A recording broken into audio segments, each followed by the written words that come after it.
Assalamualaikum warahmatullahi wabarakatuh. Alhamdulillahirabbil alamin. Asyhadu alla ilaha illallah wa asyhadu anna Muhammadar Rasulullah. Allahumma sholli ala sayyidina Muhammad wa ala ali sayyidina Muhammad. Rabbi shrah li sadri wa yassir li amri waludatan min lisani yafqahu qawli. La ilaha anta subhanaka inni kuntu minadh dhalimin. Baiklah, apa kabar kawan-kawan semuanya? Semoga hari ini dalam kondisi sehat walafiat, bahagia dalam ridho Tuhan Yang Maha Esa. Hari ini kita mencoba merefleksi diri, melakukan motivasi, muhasabah untuk diri saya sendiri, dan mungkin kalau ada manfaatnya barangkali untuk teman-teman semuanya. Baik, hari ini kita seringkali tidak bisa menghadapi persoalan sosial, persoalan perkembangan dunia yang serba digital, maka manusia tetap akan berhubungan hablum minanas dan hablum minallah. Ada beberapa hal yang perlu dicermati dalam bingkai seseorang menghadapi kehidupan. Idealnya jangan lupa berbasis kepada ridhonya Allah, ya. Berbasis dengan ridhonya Allah.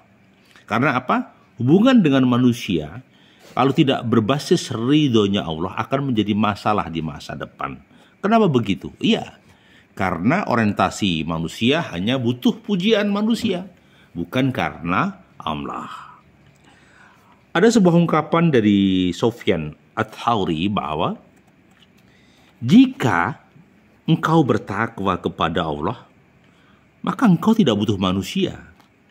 Sedangkan apabila engkau takut kepada manusia, mereka tidak dapat memenuhi kebutuhanmu kepada Allah sedikit pun. Artinya apa? Ketika orientasi manusia itu kepada Tuhan, kepada Sang Khalik, itulah keabadian. Itulah sebuah kebenaran. Kalau kita bersandar kepada makhluk, seperti halnya bersandar di sampingnya atau bersandar pada pohon yang rapuh yang sudah tua, pasti akan ambruk. Tetapi ketika berserah diri kepada Allah atau bersandar kepada Allah, ya, maka sudahlah, Allah lah yang akan menyelesaikan semuanya.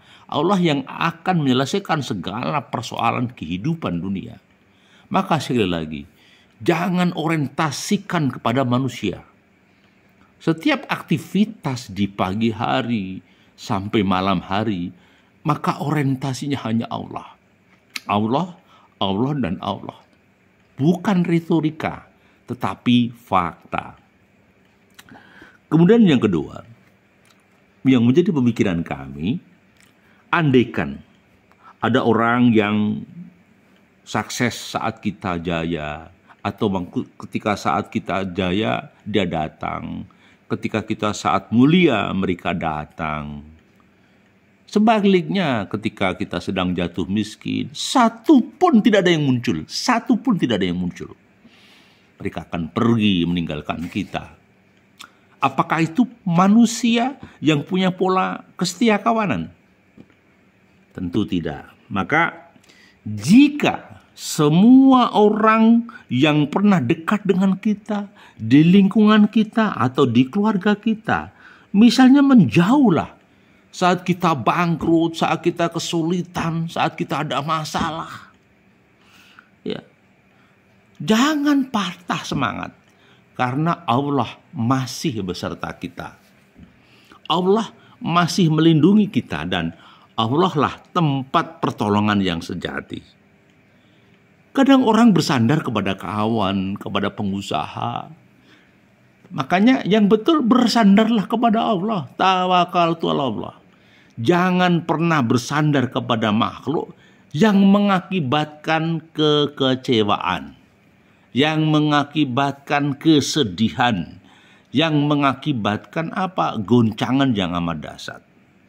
Maka seringkali waman tawakal ala Allah fahuwa hasbuh. Ya. Jadi kalau seseorang benar-benar tawakal kepada Allah, maka dijamin, dicukupi sama Allah. Sudahkah kita bertawakal tuh ala Allah? Nah, jadi itulah yang terpenting. Jadi dalam kehidupan ini sederhana, tetapi perlu pencermatan. Tidak asal sederhana tanpa pencermatan, tetap harus ada pencermatan. Jadi ketika kita sandarkan kepada Allah, maka iman menjadi kokoh, pribadi menjadi kuat, prinsip menjadi kekeh. Semuanya akan menuju sukses. Karena apa? Kita bersandar kepada Allah, bukan kepada makhluknya Allah. Itu yang terjadi. Nah, seringkali juga kita sedih menghadapi peristiwa-peristiwa kehidupan ketika orang-orang yang dulu kita bantu meninggalkan kita, ketika orang-orang yang dulu jaya datang, tapi ketika kita kosong, kita miskin, ketika biasa saja, mereka menjauh. Seakan-akan ada konsep ada gula, ada semut. Sudah nggak manis, sudah pergi. Jadi seseorang itu dianggap seperti gula. Kalau nikmat, manis datang. Kalau nggak manis, pergi. Gitu loh. Ya. Maka yang terpenting bagaimana mewujudkan ketenangan jiwa. Maka ada sebuah ungkapan bahwa hati ini bisa menjadi tenang ketika kita mengetahui apa yang melewatkan kita tidak akan pernah menjadi takdirnya. Ya. Ini sejalan dengan konsepnya Umar bin Khattab bahwa hatiku tenang karena mengetahui bahwa apapun, ya, apa yang melewatkanku tidak akan pernah terjadi takdirku. Dan apa yang ditakdirkan untukku tidak akan pernah melewatkanku. Artinya apa sih? Apapun yang terjadi di dalam kehidupan itu pasti sesuai dengan khodo dan khodarnya Allah. Segala sesuatu itu pasti dalam rencana Allah dan pengawasan Allah. Ada ungkapan, semut hitam di tengah malam gelap gulita, ada di tempel batu hitam. Allah pun tahu. Ya, Allah pun tahu. Sehingga ritme skenario kehidupan sudah tertata rapi oleh Allah Subhanahu wa taala. Jadi, tenangkanlah jiwa kita bahwa kalau segala sesuatu itu terjadi, Allah menghendaki, terjadilah. Ibaratnya penduduk bumi menghalangi kita saat akan ada musibah, itu tidak akan terjadi. Maksudnya begini, segala sesuatu yang terjadi itu pasti ridho Allah dan kuasa Allah. Pasti sepengetahuan Allah. Gitu. Baik. Ketika seseorang sedang sedih, sedang gundah gulana gitu, kadang-kadang kita kehilangan sesuatu. Contoh ketika kehilangan motor, kita sabar ikhlas, ternyata bisa beli motor yang lebih bagus. Jadi kadangkala kita sedih ketika sesuatu menimpa kita. Kita sedih saat kita kehilangan sesuatu, padahal mungkin Allah sedang merencanakan mengganti yang lebih hebat, yang lebih baik.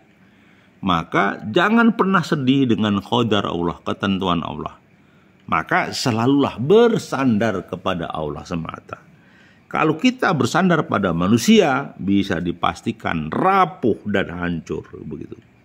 Nah, jadi satu kesimpulan pula bahwa kesabaran itulah kata kuncinya. Orang iman itu ciri khasnya dua. Sabar saat ada masalah dan syukur saat ada dapat kenikmatan. Jadi itu yang harus dipegang erat-erat. Maka yang penting sabarlah. Loh, kenapa begitu? Karena kesabaran itu adalah ketika hati kita tidak merasa jengkel, merasa marah, ya, terhadap apapun yang sudah ditakdirkan. Dan tentunya mulut ini tidak mengeluh. Inilah statementnya Ibnu Qayyim. Jadi kesabaran adalah ketika hati tidak merasa marah terhadap apa yang ditakdirkan dan mulut tidak mengeluh. Itulah konsep daripada kesabaran versi Ibnu Qayyim. Jadi kalau ada orang yang mengeluh berarti nggak sabar. Kalau ada orang yang marah-marah berarti ya nggak sabar. Kenapa? Karena itu konsepnya Ibnu Qayyim bahwa kesabaran adalah ketika hati tidak merasa marah, lega, ikhlas, tidak dendam. Itulah kesabaran. Apapun bentuknya memang tidak mudah, tetapi paling tidak kita sudah melakukan upaya untuk taklim dan akan terus mengamalkan ilmu-ilmunya Allah. Baik. Jadi kalau dalam catatan kita, hidup ini selalu singkat untuk mengejar sesuatu yang kita tidak semakin dekat dengan surga, tetapi mungkin jauh dari surga. Maksudnya begini, hidup ini terlalu singkat untuk mengejar dunia yang kadang-kadang menghalalkan cara. Ketika terlalu overdosis, dunia dikejar makin lari. Bukan kebahagiaan dari yang diraih, tapi justru kesedihan, ya, kebingungan. Karena apa? Watak dunia semakin dikejar seperti kuda yang lari kencang, maka sulit ditaklukkan begitu. Maka harus punya rahasia-rahasia khusus agar kita tetap eksis dan punya kesadaran eksis. Jadi ya hidup itu harus dijalani. Kata orang, hiduplah semau gue atau semaumu. Tetapi ingat bahwa kita itu akan berakhir, kita akan ajal, kita akan meninggal. Sedangkan sudahkah, yakinkah bahwa kita cerita pada anak kita, itu rumahnya di sana, oh itu sawahnya di sana, dipastikan aman, jangan sampai tidak aman gitu loh. Ya. Jadi hiduplah sebagaimana semaumu, tetapi ingat bahwa engkau akan mati. Dan cintailah apapun bentuknya, siapapun dia. Ya. Siapapun yang kita cintai terserah kita. Namun ingat, kita akan berpisah dengan orang yang kita cintai. Entah itu anak, entah itu orang tua, entah itu istri, ya, atau entah itu suami. Yang pasti, ya, hukum alam itu tidak ada yang abadi. Akan ada datang dan pergi. Ya, datang dan pergi itu pasti. Bukan rekayasa, bukan gimmick, ya. Maaf.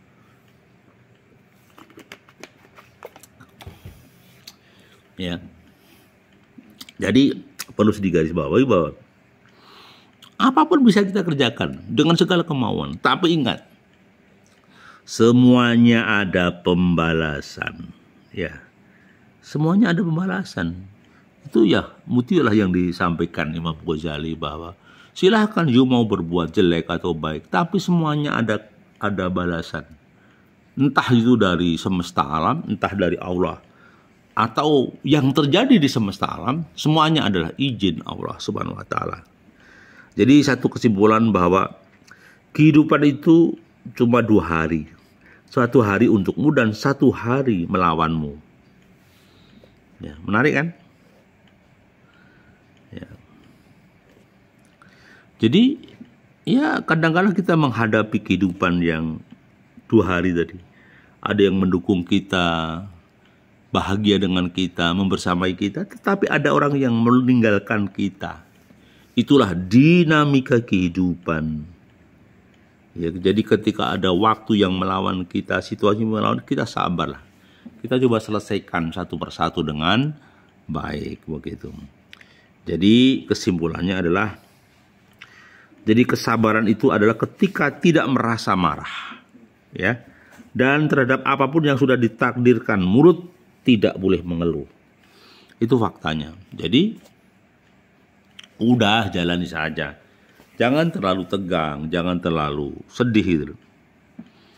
Kenapa? Kehidupan itu cuma 2 hari. Ya, 1 hari melawan kita, memusuhi kita. Jangan bangga dan gegabah pada suatu saat ia melawanmu, bersabarlah. Gitu ya. Karena itu keduanya adalah ujian bagi kita. benar-benar ujian gitu. Nah, kemudian berikutnya, apabila kita sering bicara, jangan sampai dusta. Kalau berjanji jangan diingkari. Jadi misalnya lidah seseorang dapat menggambarkan bagaimana hatinya. Ada yang punya pendapat begitu. Ucapan lisan kita itu mencerminkan bagaimana isi hati seseorang. Nah, makanya harus cermat gitu. Jadi kalau seseorang itu tidak cermat, ya sudah, lidahnya menjadi masalah. Jadi lidah itu dapat menggambarkan bagaimana hatinya gitu. Jadi kesimpulannya memang, kenapa jika hidup ini tidak sempurna, hidup ini bukanlah surga, ya. Artinya ketika di kehidupan dunia masih menderita, masih dalam proses, masih dalam bahagia, ini belum berakhir. Karena berakhir kita setelah mengalami kematian atau ajal, itu baru berakhir dan pengabdian sudah selesai. Gitu. Baik, sementara itu yang kami sampaikan, teman-teman, ya. Jangan lupa subscribe, like, dan komen, ya. Subscribe, like, dan komen. Satu hal kesimpulan bahwa hidup itu bukan semau kita, semau lu bukan, tetapi tempatkan hidup dalam berkahnya Allah dan ridhonya Allah. Saya pikir begitu, terima kasih. Mohon maaf bila ada sesuatu yang kurang berkenan. Masih bersama Sukamto Sastro di Mojo Channel. Terima kasih. Assalamualaikum warahmatullahi wabarakatuh.